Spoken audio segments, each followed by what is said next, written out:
Welcome to the View from the Penalty Box podcast with Cam Connor. Classic hockey stories from one of hockey's toughest enforcers.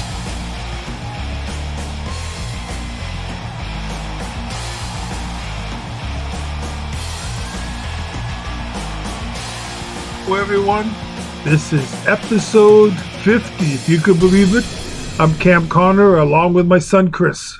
And what a perfect episode to celebrate our 50th one, because we're going to talk about that goal. And I think you said if you ever wrote a book, you would consider you'd be calling it That Goal? I was going to call it Cam Who. Cam Who, yeah. So finally, how many years has it been? 40 years? Yeah, it's been, over 40 43 years. More or less. And so Montreal Canadiens and Toronto Maple Leafs are finally meeting in the playoffs. A lot of attention has come your way for the goal that you scored. Memorable one for your career, that's for sure. And it seems like a lot of fans remember this, and there's a lot of fans that don't remember it, but the clip is going around. So this episode, we're going to talk all about that goal, what led up to it, your thinking, the reception after, that Dave Hodge interview. We're going to talk all about it. You've talked about it before in different episodes, but when you have 50, we don't assume that everyone's listened to everything. So this one will be a comprehensive episode, and I'm sure we'll cover topics that haven't been covered before. I have some good questions for you, Dad. So that's what this episode will be about. But every year we always make sure to get your Stanley Cup predictions. Usually we ask before the playoffs begin, but there's just been a few games already. So who do you predict to win the Cup this year? Well, I think that this is going to be the hardest year to try to predict who's going to win the Stanley Cup. You know, with COVID, I am pretty familiar with the Canadian teams, but, the other divisions, it's just I'm just rolling the dice because I just haven't seen them enough, and they haven't been in Edmonton, and I haven't got to watch them that much.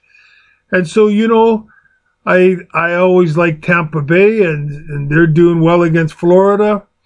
I like Vegas. They're doing well. Toronto Maple Leafs, it's not an accident that they didn't finish, that they finished first in the Canadian division. They got some talent, and you just can't exchange goals for goals. If Oilers take on Toronto, man, that could go either way. I mean, it's just a coin flip. And then you got Carolina, who is doing extremely well in the playoffs. So, having said everything, I am going to go with,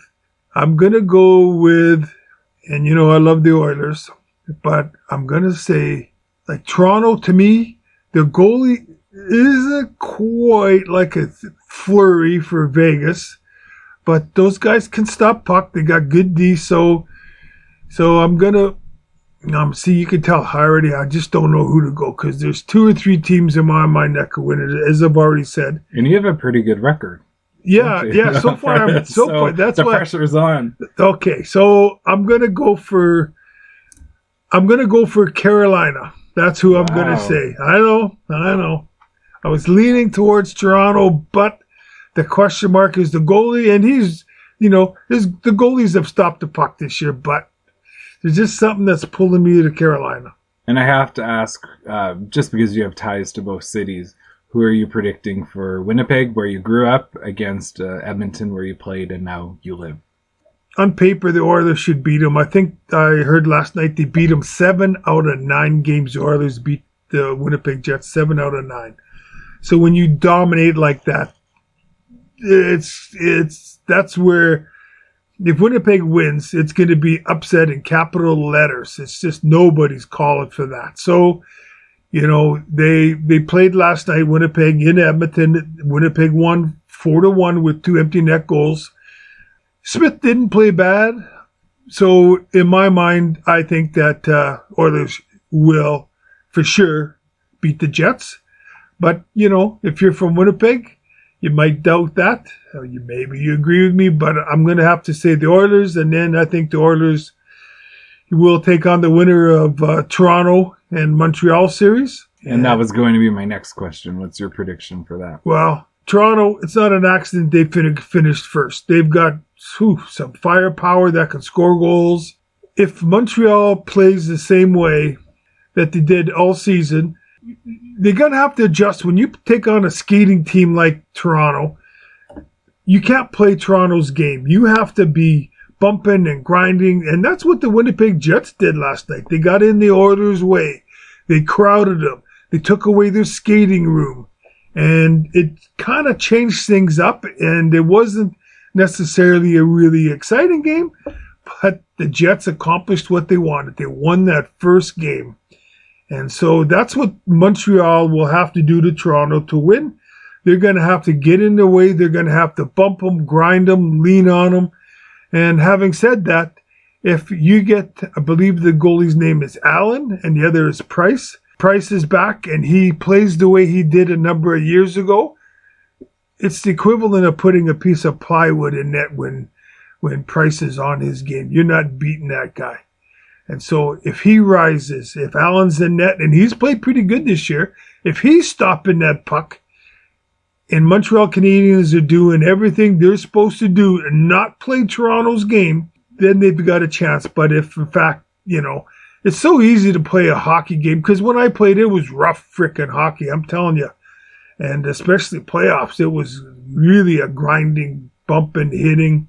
But as you watch a lot of these games in today's NHL, it's kind of like you don't hit me and I don't hit you. Those games are so easy to play as a hockey player. So Montreal cannot come in and play that kind of hockey against Toronto. So they would lose. So I am going to predict Toronto to win. I do hope Montreal wins. But if I'm just being honest, I think Toronto is just too strong to stop. But that's the only way Montreal can beat them, is to get in their way.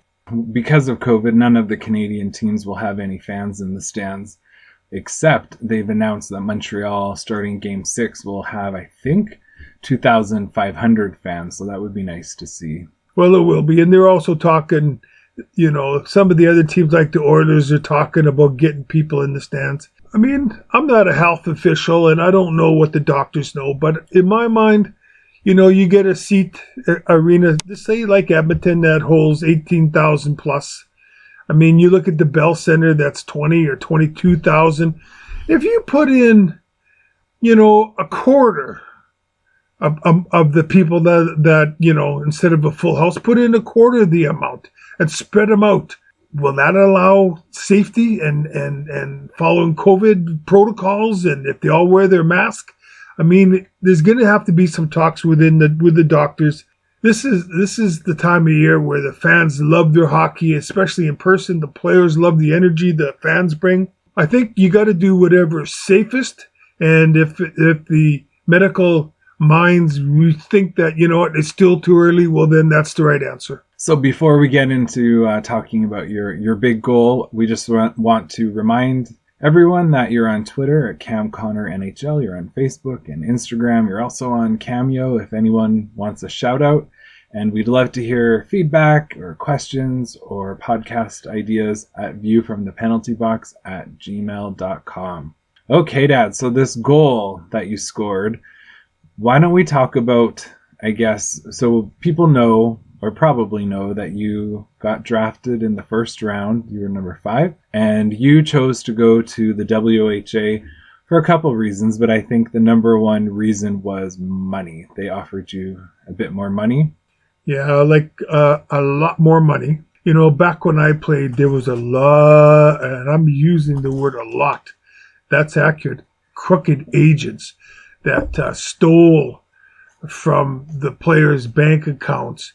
I gave my attorney, at the age 19, what do I know? And I didn't have anybody helping me. I gave them power of attorney, and they're supposed to send me statements each month, and they never did. And it took years later that I found out that there was a guy who was associated with my agent, and he was a doctor. he had my annuities going into his bank account. And I found that out years later, so he had to pay me back. I didn't put it in the paper. I didn't bring up his name.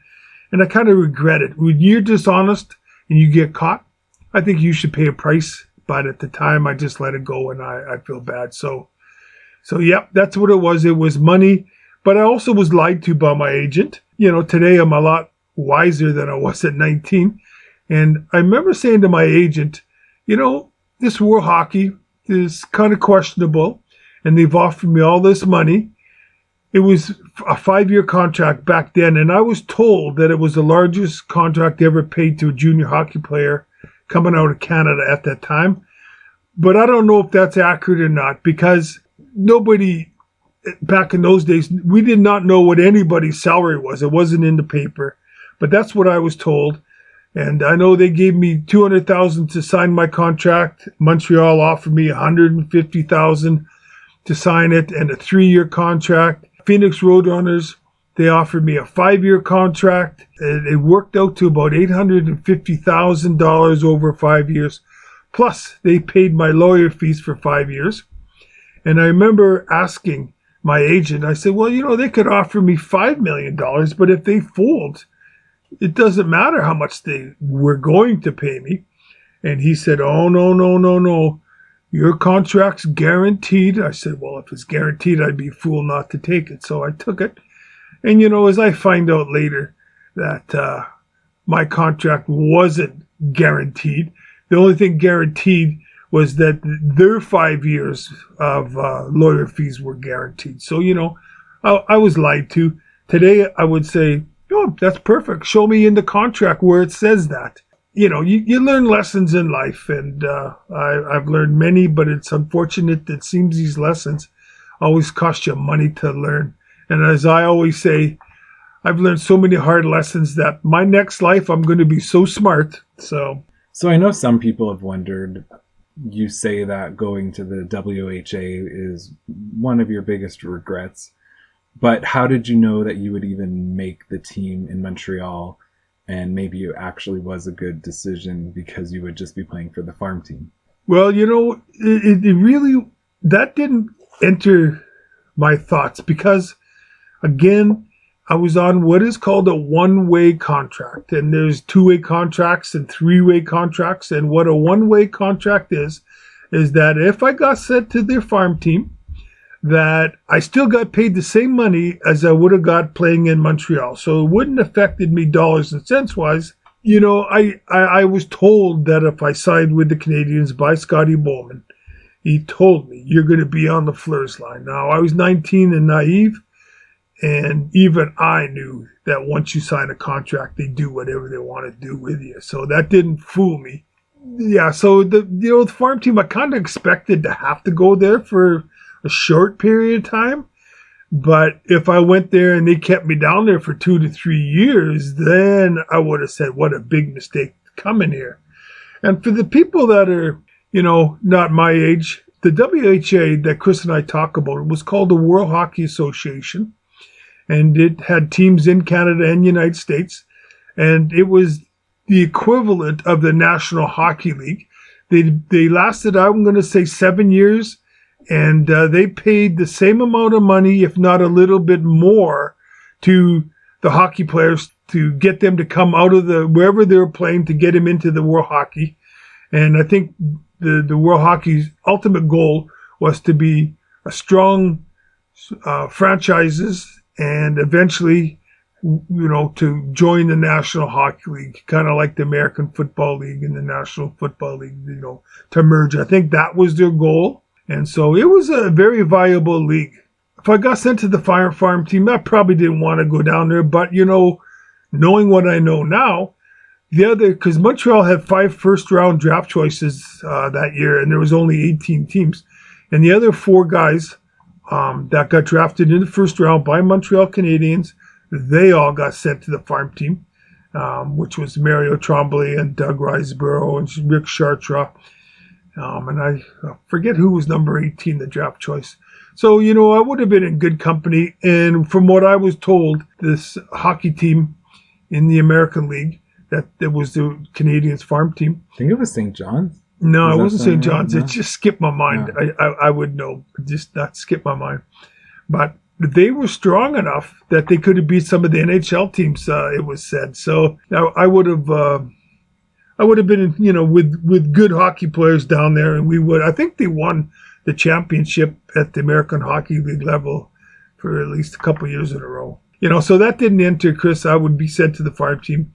I would hope that I wouldn't be, but, I was in good company if I was sent down. So then you played 4 years in the WHA, and you returned to the Montreal Canadiens after the league folded, right? Yeah, that's correct. And so do you remember, what was the start of the year like for you? It was very tough because I played for a team called Houston Aeros in the WHA, signed a 7-year contract, no cut, no trade. And so they folded after 2 years. And the Winnipeg Jets that's where I'm from and my wife is from. They bought all the Houston Aero assets, including the players. And so the Winnipeg Jets, they were telling me that I had to come to Winnipeg. And I said, I don't have to go to Winnipeg. I had a no cut, no trade. And by me leaving Houston to go to Winnipeg, that went against the contract. So I was a free agent. And they were fighting that and saying that wasn't true. And so they offered me $15,000 or $20,000 a year, a 5-year contract. Montreal Canadiens offered me a 5-year contract. And the Winnipeg Jets, who were still in the World Hockey Association, they offered $20,000, I'm going to say, a year more than the Montreal Canadiens. And I ended up, going to Montreal. Montreal told me in the, that summer, they said, well, where do you train after the season's over in Houston? I said, I go back to Winnipeg. And they said, well, we don't want you going back there because, there's going to be some legal challenges because the World Hockey says that you're still part of the World Hockey. I was told by the Canadiens that I could travel for 2 months in Europe, wherever I wanted to go, and they would pay the bills for the wife and I. And, as nice as that sounds, I took it so serious going to the NHL and going to Montreal Canadiens because I knew what a strong hockey team that I was going to, and I had to do everything in my power to make that team. And so I turned them down. I didn't go back to Winnipeg that summer. I worked out in Houston, and I know that I didn't have access to much ice time in the summer. And plus, by working out in Houston, I had my hockey stick in the World Hockey was an 1 3/4 curve. It was a big curve, and I could shoot with it. I learned how to handle the puck, and I shoot left, but I played right wing, and so you have to learn how to take a backhand pass on your backhand. And I only had about 1 or 2 inches at the heel of my stick, or that's where I had to grab my backhand. And I got to admit, sometimes around the net, when I went to lift the backhand puck into the net, didn't get it in the right spot, so I wasn't able to lift it, and it cost me a few goals. So all summer, I used that 1 3/4 hockey stick. I went to Montreal Canadiens camp, and because of this legal challenge, I couldn't skate with the Canadiens for a while. I think I could practice, but I couldn't play any exhibition games, and I certainly couldn't dress for any league games if I was still had this legal challenge about where I should be playing. I know that when finally the Canadiens said, okay, you've been cleared, you can play in the NHL, World Hockey's got no legs to stand on. And do you know what month that was around? I can't, Chris. Like you said, it's like 40 years ago, more. But that was during the hockey season. That was in the training camp. Oh, okay. Right before things started. Yeah. So that put me at a little bit of a disadvantage. When I started practicing, I still used that 1 3/4 stick. Nobody told me, hey, you better switch that up. So it was like a day or two before the first exhibition game that I was going to be participating in. They said, well, and I knew it. I had to, because NHL, they only allowed you up to a maximum 1/2 inch curve. And when you've used an 1 3/4, I look at a 1/2 inch curve on my blade of my stick. It looked like a straight hockey stick to me. I said, oh my God. And so that was really one of my biggest adjustments, was learning how to handle a puck with almost a straight stick. And so I do know, I remember one exhibition game, I got in behind the Boston Bruins defense. I got a breakaway pass, I took it on my backhand and it bounced off and into the corner. Like, it was embarrassing. But it took a while to learn how to use that curve. After you use it 2, 3, 4 months, it's starting to, to feel the way it should feel when you get a puck on the stick. So do you remember who welcomed you to the team? Was there someone that stood out of the players that was overly welcoming? Well, honest to God, I do remember, the one thing I do remember, like, all the guys came up and introduced themselves, but I didn't know who was who other than a few of the name guys.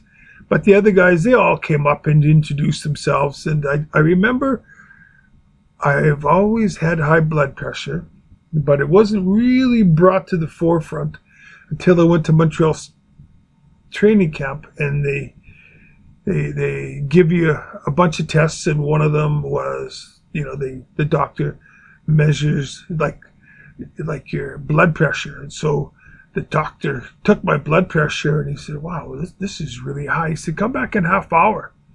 So I come back in half hour and he said, this is still really, really high. He said, are you just excited to be here with all these famous Montreal Canadiens? And I said, maybe. And so I came back again. And so he said, you're just too young to put you on blood pressure pills. So I went my whole career without blood pressure pills, even though my blood pressure was sky high. And so obviously today I am on blood pressure pills and feel good. My blood pressure is manageable now. But yeah, they all came up, Chris. Again, Montreal had a great team, great bunch of guys. Honest to God, they were. They were a powerhouse team, and I'll never forget them. And was Scotty Bowman welcoming at first? No. Never? No, Scotty. The first day I walked in, and I weighed 205 pounds, and it would fluctuate between 200 and 205. And I walked in the dressing room, and I met Bowman when I was 19 because Montreal flew me into Montreal to take a look at the city when they were trying to woo me to sign with them instead of going to World Hockey. And I remember Bowman took me to Montreal Expo baseball game, and he went out my mom and dad came, and we went out with Sam Pollock for supper that night, and Sam was a wonderful, wonderful man. So Bowman saw me when I was 19. And so when I walked into the dressing room, Bowman looks at me, and he just said, is this as big as you are? Like, that's the exact words. And I felt like saying, no, I'm actually bigger, right? Like, what am I supposed to say? That's what he said to me. So I guess because, I got a lot of penalty minutes and I could fight, and he thought maybe I was a 210 or 215, like, I don't know what he thought. But do you think he held a grudge because you didn't sign with them? Well, you know what? I would hope that he didn't, because when Bowman he told me that he'd get me when he phoned me, when he found out I was going to World Hockey, he said he'd get me 200,000 more. Just stay on the phone. And I told him I couldn't. He said, well, you told me you didn't sign with Phoenix. I said, well, I didn't. He said, well, then you can. I said, but Scotty, I appreciate you getting me 200,000 more, but I gave him my word. And he said, that doesn't matter. He said, legally you didn't sign. Now, how could he be mad at me when you honor your word? Like, that's, a lot of people don't. Some people do. I'm a man of my word. I always have been. And I was very proud at 19 years old. I could have made 200 grand more, but I stuck to my word. But Bowman treated me pretty nasty. And, some of the things when I look back at training camp, for example, I remember we were in Buffalo, and there was an exhibition game, and I come out of my hotel room, and I'm walking down the hallway, and Bowman's coming towards me in the hallway. And even if you don't like somebody, you say hello. So, I said, hello, Scotty. And he looked me in the eye, and then he looked at the ceiling, and then he walked right past me, looking at the ceiling of the hallway without saying hello to me. Just walked by me, and I remember saying, man, I guess he doesn't like me. And so he was pretty nasty to me all year. He never once the whole year ever gave me a pat on the back or said anything positive. And I know, and I've said it before, and I think most people, you do a lot better with positive reinforcement than negative. And so that was just, he won Stanley Cups, and, maybe other guys appreciated him, but I know when I was there, he didn't really get on like the Cornways or the Lemaire's or the Robinsons or the Savards or any of the superstars. He would take it out on the foot soldiers. And I was one of the foot soldiers, so all his negativity came towards me and Rick Chartrand and Pierre LaRouche. He was just nasty. He'd have this scowl on his face every time he talked to me. And he'd ignore me, and so it just wasn't a good environment. And I might just add, after about 2 weeks having Bowman, because the coach I had the year before in the World Hockey, his name was Bill Dineen, and Bill was one of the finest human beings that you'll ever meet. He was so good to everybody, and what a wonderful man. And he gave me a lot of confidence, and I made the All-Star team in the World Hockey. I scored 35 goals in 220-something penalty minutes. And I had a real good year when I first went to Houston with Bill. And so after one practice where Bowman was all over me and rude to me, like, I just can't play with somebody like that. I'll do my best, but you're not bringing the best out of me by doing that. So there was a guy named Toe Blake who won many Stanley Cups with the Montreal Canadiens. And I knew he was in the hospital. I never met the gentleman, but some reason after practice, I would ride the stationary bike and push the weights. And then when I was all done, I was feeling pretty bad about the way I was being treated. But of course, I'm not going to the press about it. So I just kept it to myself. And I went to the hospital where Toe Blake was, and I found out what room he was in. And I remember I walked into the room, and Toe Blake, I walk in, and I said, Toe, you don't know me, but my name is Cam Connor. And he said, no, I know who you are, Cam. He said, you're a real good hockey player. I remember you, sure. And so I felt pretty good. You gave me a compliment. Bowman hadn't yet. So we started talking, and it was really nice talking to him. And I said to him, I got to ask you, I said, do you have to be a prick to coach? And Toe Blake, he said, you did. And I think that goes back to, he was coaching, I believe, when there was only 6 teams in the National Hockey League. And you could treat the players any way you wanted, because there was no World Hockey. There was no rival league the players could go to. There was no hockey in Sweden or Finland or Russia. You had the National Hockey League, or you went to their farm team in the American Hockey League. You had no options. And so that's just, I think, how they were. And so Bowman, I don't know if he patted himself after Toe Blake or somebody else, but he was nasty. And he couldn't coach today if he had the same attitude as, he just couldn't. So anyways, it was tough when I first got there, and Bowman was not very nice to me. And other guys, they said he was the same way with them. So, yeah, I wasn't alone. And did you get much ice time, let's say, from September to January? No, I didn't get much ice time at all. Like, not at all. And the longer you stay out of the lineup and you don't dress for games, it's called game conditioning. So you can work as hard as you want on and off the ice, but if you're not getting in the games, your conditioning is not as good as the guys that are playing the game and pushing themselves in a game. And so my game conditioning, it was getting worse because I was hardly playing. And if I dressed, I didn't get much ice time for the most part. It was something I told myself that others had gone before me, and that I wasn't anything special in the way that, like, Pierre LaRouche had scored 50 goals already, and he wasn't getting any ice time either. So I just said, okay, you know what? This team has won 3 Stanley Cups. They've only lost 1 player, and they added 4 more in the offseason. And my time will come. Now, maybe this year, it's going to be a learning curve, sitting on the bench, sitting in the stands.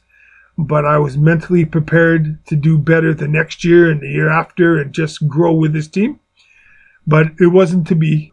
So you at least got to practice with them. Well, right? So yeah. Did you learn anything from, like, Guy Lafleur Yes. or any of the players during practice? With Montreal and the players, I haven't seen guys work that hard in practice as a team. the superstars gave it everything they had, every practice. And, we bonded as players on and off the ice. We hung around together in units of 15, 18 of us would go to beer together. And so there was a lot I learned about the word team. The older players in Montreal, they were leaders and they passed the torch to the younger players. And going to Montreal, it was like going to hockey school with all those role models and just seeing the effort that they put in. And they didn't bitch or moan when the practice got hard. Some of the other teams I played for, not many guys, but some would bitch and moan and say, you've worked as hard enough and start, moaning, but not Montreal. They all worked hard, and it wasn't an accident that the talent was brought out of them and that they won so many Stanley Cups. Do you remember who your assistant coaches were? And back then, how many were there? We had one. His name was Claude Riel. He had a shot at coaching the next year after I left. I think Bowman left, and he went to, I want to say, Buffalo. So Claude Riel, he coached the team, but Claude didn't have, I don't know if the word was the style or the presence behind the bench that it took. And so I believe he only lasted 1 year in that role. And when you're, I guess, you're not being benched, but you're not getting playing time, do you feel like a member of the team still? Yeah, and that's where the guys come in. They didn't treat me any different. When I scored my double overtime goal for Montreal against the Leafs, when I scored that goal, the players were so happy for me. So, I felt like a member of the team. I was there all season long. I traveled with the team. Every practice, I was at every practice. I was at every game. I was in the dressing room between periods. And the players treated me as an equal. And I always thought myself as an equal, because other teams I played for, when guys weren't dressing, you didn't think anything less of them. Yeah, I always felt like a member of the team, for sure. And it was the guys. Credit to the guys. They made me feel that way. And when you did get to play, was it because someone was injured? Was it because the team that you were playing was extra tough? What was the rationale, do you think? I think that, I think it's all the above, Chris. I only got into 23 games, but I think that, and I don't remember, but I know the 23 games I got in during the league, I didn't get a regular shift, right? I didn't get a regular shift. Yeah, quite often, if we're playing a tough team, I'd be dressing. If there was injuries, I would dress, but maybe get a minimum amount of shifts. They would go with 3 lines instead of 4 lines. So then Montreal makes the playoffs, and I'm guessing this is like the 9th or so time in a row they've made the playoffs. Chris, let me just say, I remember one of the bonuses I was trying to get into my contract that year, and I told my agent, put in there that if we make the playoffs, I'll get a certain amount of money. And the Canadiens came back and said, we don't put in bonuses for making playoffs. You better damn well make the playoffs. So the team makes the playoffs, and who was the first round opponent? Was it Toronto? Yes, it was Toronto Maple Leafs, correct. Okay, so then what was, I guess, the tone going forward for the team going into the first round, and did you feel like you would have an opportunity to play? You know what? When you sit in the stands for so often, if you get to dress and you don't get a lot of ice time, I had zero expectation. And sure enough, the first games, 2 games against the Leafs, were in Montreal. And Toronto, they didn't have a skating team like Montreal Canadiens. We finished second in the league, only 1 point behind the New York Islanders. We were a powerhouse and the defending Stanley Cup champ for the last 3 years. So when Toronto came, they are more of a grinding, get in your face, clutch and grab, fight. That's the kind of game that they played. And they had some tough players that were aggressive. So Montreal, if I remember correctly, when Toronto came into Montreal for the 2 playoff games, Montreal beat them 5-2, 5-1. The score doesn't really, it was a closer game than that. It was a rougher hockey, and the Leafs would be running at them and taking the body, and, our guys would not take a step backwards. They just wouldn't. And so you're not going to intimidate the Montreal Canadiens. What I found out, Chris, if I could just jump ahead to the third and fourth game, which was in Montreal, what I found out later was that after the second game, Ken Dryden went to Scotty Bowman. Now, Kenny had a lot of pull. The way I was treated, he would not do that to Kenny, because Kenny, he could do something about it. I couldn't. Kenny went, and I found this out like a lot later, like a year later or something, that he went to Scotty Bowman and he said, "We got to get Cam in the lineup." He said, this team, the Leafs, that's the kind of game he excels at. He can bump and grind, and he can scrap, and we need him in the lineup. And so he convinced Scotty Bowman to put me in the lineup. Especially, it seems that teams play tougher in their own rink too. Not all the teams, but that team. So, you know what? All of a sudden I find out game 3, I'm dressing. I said, "Whoa, this is great." And do you remember how you found that out? They don't tell you. You walk into the dressing room, and if your sweater is hanging in your stall, then you're dressing. Too bad no one took a picture of your face when you saw that. I had to turn the sweater around, make sure they had my jersey in the right spot. So you see your jersey up there, and then what happens at that point? Do your teammates actually acknowledge the fact that Cam is playing? No, they don't say anything. They're getting ready for a playoff game. And, maybe... Do you remember what line? Do they tell you ahead of time what line you'll be on? No. The lines pretty well stayed the same. What they will tell you is on the bench. So the first line, they'll tell you who's starting the game, okay? So to stay on the ice. They'll tell you who to start. And then the next line up, before they go out there, the coach would say, "Okay, next line, so-and-so, so-and-so, and so-and-so." So you find out right on the bench, right? And it could be just the line you've always had. It could be switched around with somebody else on the line. So you find that out, while you're on the bench. So the first period happens. You're sitting on the bench. Do you remember what the score is after the first period? And we could check this out. No, I don't remember the score. Like I said, I just remembered that, the longer I sat on that bench, that my legs were getting stiff. And do you get to skate in between the periods? So sometimes when there was a commercial, because it was hockey in Canada, I would just jump over the boards and try to skate real quick for that 30 seconds or a minute, and then go back over, back to the bench. When the period's over, you got a couple minutes before the Zamboni is starting on the ice. So I would try to do something, for a minute or two, but you can't stay on the ice when the Zamboni comes off. You're in the dressing room listening to what's going on. So after 3 periods, what was the score? What was it tied at? Oh, man, you're testing. Why are you asking me these things? I'm going to say 3-3. So the score was 3-3 at the end of the third period. Do you remember at all if you felt like the game, maybe Toronto should have, they were playing better, or Montreal was playing better at that point? Or were you guys lucky to be 3-3? Well, one of the things I was told, and I don't remember who told me, but because Montreal had such a good skating team, when you go to the Montreal Forum, that ice was effortless. It was so hard, it was so easy to skate on that ice that we just blew by Toronto. I was told that when you went into Maple Leaf Gardens, where the Canadiens went in, that they turned their ice plant down. So it was a little bit softer, which made it harder for the Canadiens, and it didn't really affect, a team that wasn't skating at the Canadiens level. So I was told that they turned the ice plant down.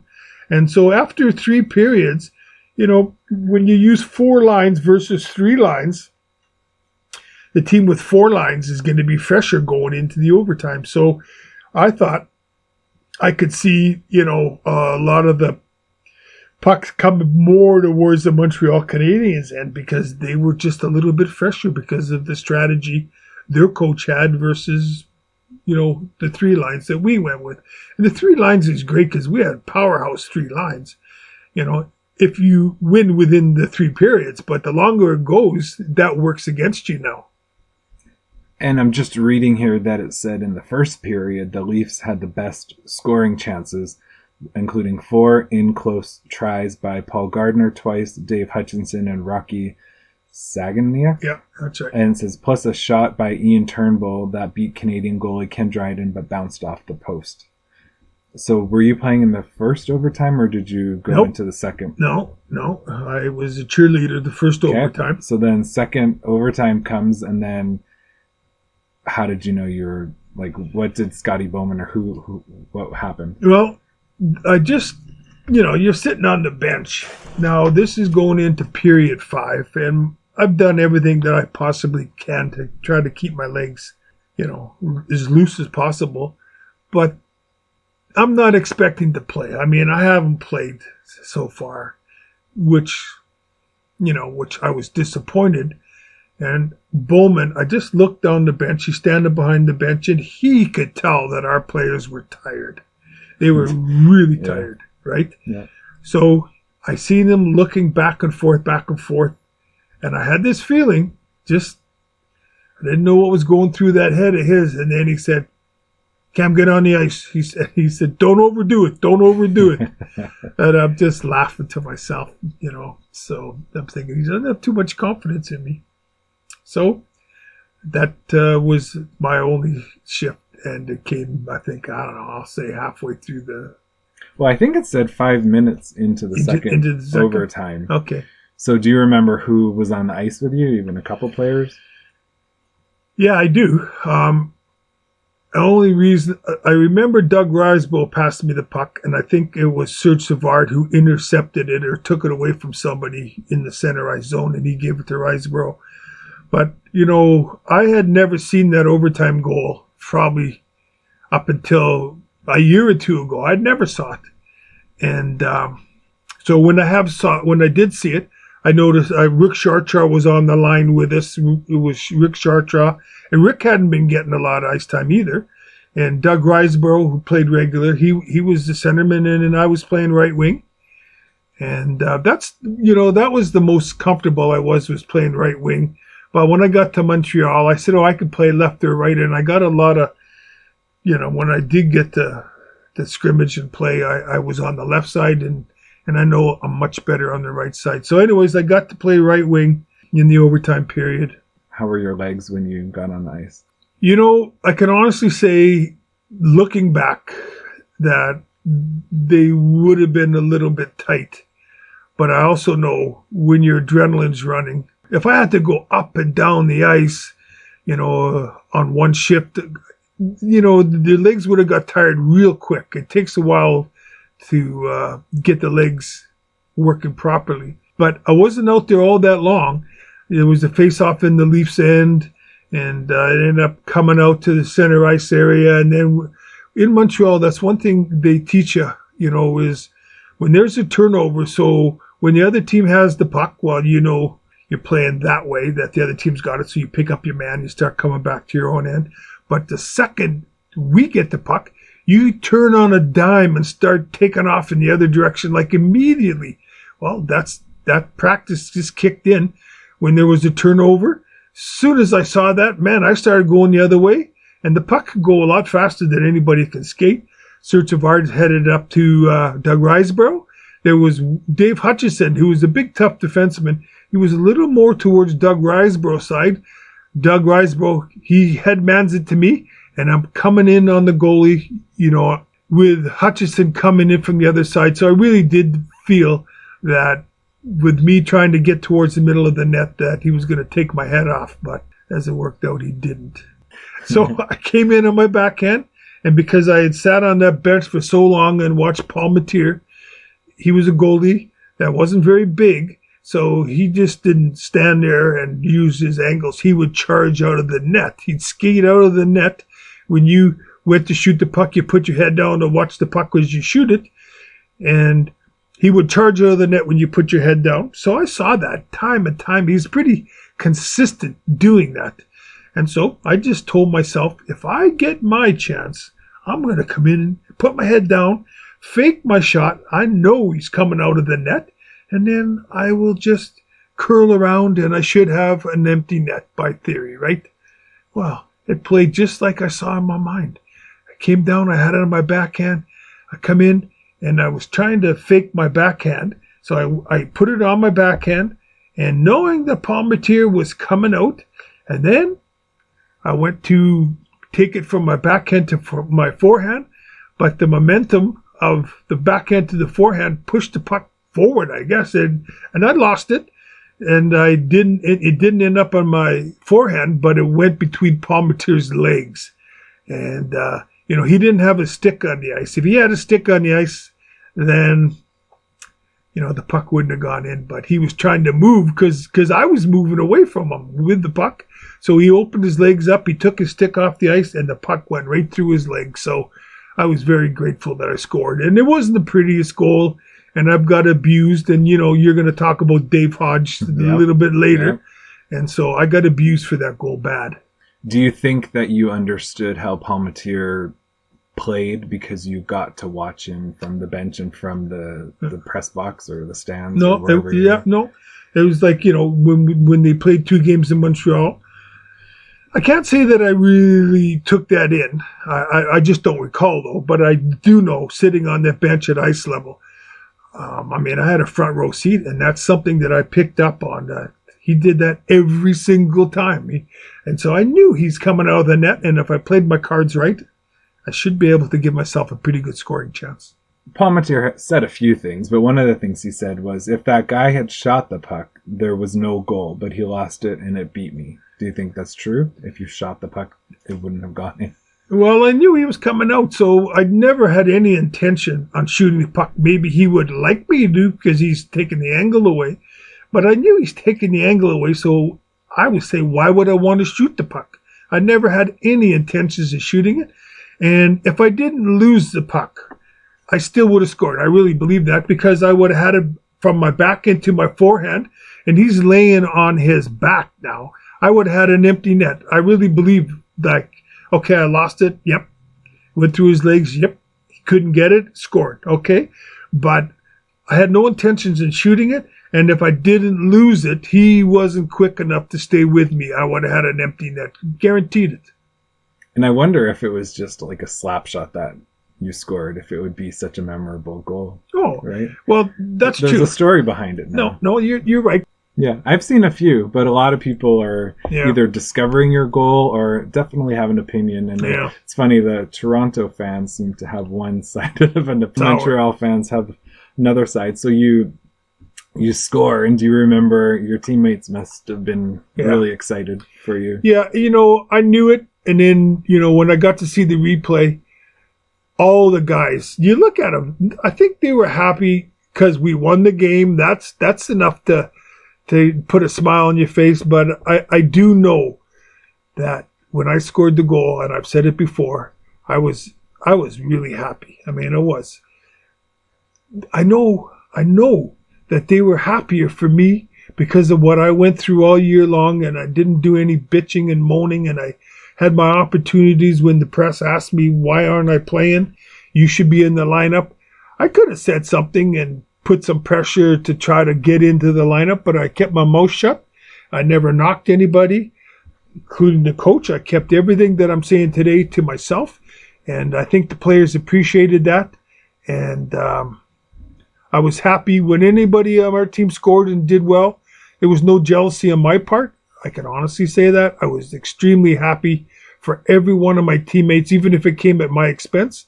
They felt that, and I think when I got my 15 minutes of fame, I believe they, in turn, were happy for me.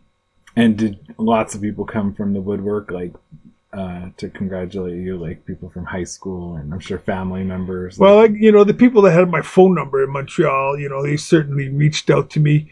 Back in those days, there wasn't cell, there wasn't emails, right, and text messages, because that would have been even more.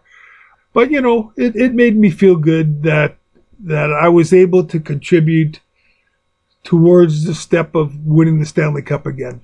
And not to put a negative angle on this, but did Scotty Bowman congratulate you? Was he nice in that moment? No, not really. He this is kind of funny. Scotty didn't see who scored the goal, so I had all these guys on top of me. They dogpiled me, and I know that Scotty, he didn't see, so he ran on the ice because he knew we won. And these guys, as they're coming off me, and then finally I'm laying on my back looking up, and Bowman was over top of me, and Scotty, I'll never forget it, he says, Who scored? And I look up at him, and I said, I did. And he looks at me with his eyes wide open, and he goes, You did? Just like that, right? And so I chuckled inside. Yeah, thanks for the confidence, coach. So anyway, that was the end. He never said a word to me, but I dressed the next night and I got a regular shift the next night. And you know what? It went to overtime again, Chris. And my confidence started to be there. And I told myself, I'm playing regular. I am going to score an overtime goal again tonight. Watch. Just give me one chance. I'm going to get it. I was so confident that I was going to get that goal. And as it worked out, they had a power play. I wasn't on the power play. And Larry Robinson walked in, boom, scored, and it was all over. But I felt I was going to get that. Mm-hmm. So. And for another podcast, then you ended up getting food poisoning. And and really, it's not for another podcast because you can check our archives about the food poisoning that took you out of the playoffs. So this is really just, it could be a movie, all the ups and downs and highs and lows and adversity for that year. I guess speaking about the Dave Hodge interview, and the reason why we could bring it up is because it's on YouTube and people send that to you all the time. People comment, and if you haven't watched it, you could search on YouTube. I'm sure it's on your Twitter as well. So was that interview directly after the game? Because you're still in your equipment, I think. It was the next day. Oh, okay. Because the game didn't get over. I mean, I didn't get out of Toronto Maple Leaf Gardens until midnight. Even after that. And so it was the next day. Somebody came in the dressing room and said, Cam, they'd like to interview you for Hockey Night in Canada. Well, you know what? I was so excited. I'd never been on Hockey Night in Canada before. It's my first year in the National Hockey League. I played 4 years in the World Hockey. We never got that kind of publicity. So I was excited for this. So they take me into their little studio and you're dressed. And this Dave Hodge guy, who I didn't know, he starts talking to me, and he was really kind of nasty in my interview. And, I don't remember my answers, but I felt pretty good with my answers to his nasty questions. And then when the first interview was over, he said, something went wrong here. We didn't really get that. We have to do it again. I said, yeah, I bet, to myself. So we did the interview again, right there and then, a second interview. And, he was so nasty. If you haven't seen that interview, I don't think you could find another interview, and if you do, I'd love to see it, where a commentator for a Hockey Night in Canada, which went all across Canada, was as negative and nasty to anybody. I've never seen anything like this. So it was around a 3-minute interview, and I counted 13 times he cut me up in that interview. 13. And, there's no reason for that. I got my family watching. I've got, friends and people that I know in Montreal and other people. And, I don't know why he had to be so negative. Okay. He kept calling me the seldom used. He overdid that word. And he said, I guess you're going to try to tell me that, you meant to score that. And then, he said I could learn from others how to do a post-game interview. It was just nasty. He didn't have to. He controls the mic and he controls everything. So I had to just bite my tongue and put up with it and not say anything. And I didn't. And so... Was that something you forgot about until YouTube brought it up, or was it something that you've always kind of remembered? Again, I had never seen it for 25, 30 years, whatever it was. And I knew he was pretty nasty to me. But when I got to look at it, and then rewind it and look at it again, it just really hit home how rude he was to me. And like I should have probably just ended and just walked out. Like, why would I put up with that? But I did. But I don't know if anybody ever said anything to him, from Hockey Night in Canada, like, oh, that's pretty negative. Like, why did you act that way? Obviously he was a Leaf fan. He didn't know. I was going to ask, was he a Leaf fan? He had to be, because it was in Toronto. Yeah. He had to be a Leaf fan. And, he didn't really know the history of Montreal Canadiens, because you just know you don't play regular with Montreal. The other guys have told me, you're going to be sitting on the bench for a while if you even get in the lineup. They had to do it. So, he didn't know that. He just cut me up. And so he didn't take into consideration that this team had won the Cup 3 years in a row and they only lost one player. So, it kind of made me feel bad when I actually got to review it many, many years later. And I often wondered why he felt that he had to have that kind of an interview with me. And I'm guessing he never apologized. Oh, hell no. Not at all. I won't say anything negative. But, again, there's all kind of journalists out there, yeah, right? And yep. I'm guessing, since I think he's still working, that maybe he learned from that too. No. So tonight is the big game. And do you have a prediction for tonight's game? I know you have a prediction for the series, but I think, you know what? Last night, we talked earlier, the Oilers took on the Winnipeg Jets. If somebody would ask me before the game who's going to win, I know the Jets, they would have done their best, but I would have said that the Oilers would win. Yes, I do want to see Montreal Canadiens win, but if they beat them, it's going to be an upset. I'm going to have to say, that doesn't mean I'm not a Montreal Canadiens fan. You're asking me what I really think. I mean, the honest truth is that I think Toronto's going to beat them. And but there's some factors there. Like I said, if the goalies play, at a high level, and maybe Toronto's goalie's a little bit weaker, and their chances are taken away from. There's like Winnipeg Jets did to the Oilers. That's a typical example of what you need to do against a good skating team. And you always say playoff hockey, things reset in a way. They right? do. Like, they do. It's a brand new start in a sense. They do. So you know what? I'll just because you put me on the spot, I'll say Toronto will win tonight because it's in Toronto. But we'll find out tomorrow whether I'm right or not. And again, I love the Canadiens. And so we'll wrap this up with, I guess, one last question. Do you think that this goal, this double overtime goal, is your legacy, like your hockey highlight? I guess it is, but it isn't. I mean, I'm proud. Okay. The only thing is, I wish I would have scored a nicer looking goal, like I do. Like I even after the puck went through Palmateer's legs, I see that I'm kind of falling on the ice. But my right foot hit Palmateer's right foot, so that kind of made me lose my balance. It was not a pretty looking goal, and like I said, Palmateer cut me up with for scoring that goal. Dave Hodge cut me up quite a bit for scoring that goal. So I've got negative publicity from Toronto people for scoring that goal. And maybe had I scored a real nice looking goal, nobody would have made fun of me. And think of all the players who did not score a double overtime playoff goal. Yeah. So I'm happy. Is it my legacy? I guess it is. Okay. There you go, everyone. Until next time, I'm Chris. And I'm Cam.